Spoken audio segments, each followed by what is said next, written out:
2026 ഏപ്രിലിൽ സൈപ്രസിൽ വെച്ച് നടന്ന ഫിഡെ വനിതാ കാൻഡിഡേറ്റ്സ് ചെസ് ടൂർണമെൻറ്റിൽ കിരീടം നേടിയ ഇന്ത്യൻ വനിത ആര്?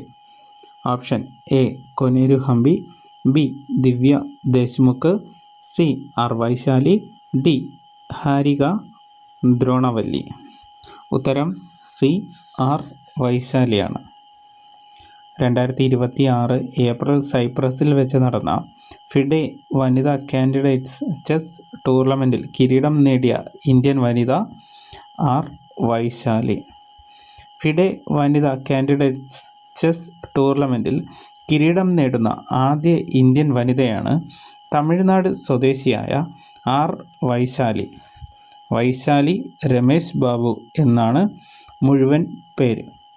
ഫിഡെ വനിതാ കാൻഡിഡേറ്റ്സ് ചെസ് ടൂർണമെൻറ്റിൽ കിരീടം നേടുന്ന ആദ്യ ഇന്ത്യൻ വനിതയാണ് തമിഴ്നാട് സ്വദേശിയായ ആർ വൈശാലി. വൈശാലി രമേശ് ബാബു എന്നാണ് യഥാർത്ഥ നാമം. ഈ വർഷാവസാനം നടക്കുന്ന ലോക ചെസ് ചാമ്പ്യൻഷിപ്പ് ഫൈനലിൽ നിലവിലെ ലോക ചാമ്പ്യനായ ചൈനയുടെ ജു വെൻ ജൂണിനെ നേരിടാൻ ഇതോടെ വൈശാലി യോഗ്യത നേടി. ഈ വർഷാവസാനം നടക്കുന്ന ലോക ചെസ് ചാമ്പ്യൻഷിപ്പ് ഫൈനലിൽ നിലവിലെ ലോക ചാമ്പ്യനായ ചൈനയുടെ ജു വെൻ ജൂണിനെ നേരിടാൻ ഇതോടെ വൈശാലി യോഗ്യത നേടി. ലോക ചെസ് ചാമ്പ്യനെ നേരിടാനുള്ള ചലഞ്ചറിനെ തിരഞ്ഞെടുക്കാനായി രാജ്യാന്തര ചെസ് ഫെഡറേഷൻ നടത്തുന്ന ഏറ്റവും പ്രധാനപ്പെട്ട ചെസ് ടൂർണമെൻറ്റാണ് കാൻഡിഡേറ്റ്സ് ടൂർണമെൻറ്റ്.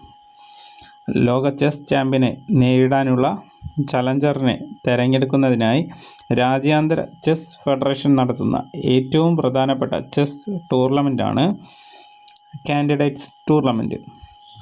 കൊനേരു ഹംപി, ഹാരിക ദ്രോണവല്ലി എന്നിവർക്ക് ശേഷം ചെസ്സിലെ ഏറ്റവും സ്ഥാനമായ ഗ്രാൻഡ് മാസ്റ്റർ പദവി നേടുന്ന മൂന്നാമത്തെ ഇന്ത്യൻ വനിതയാണ് വൈശാലി.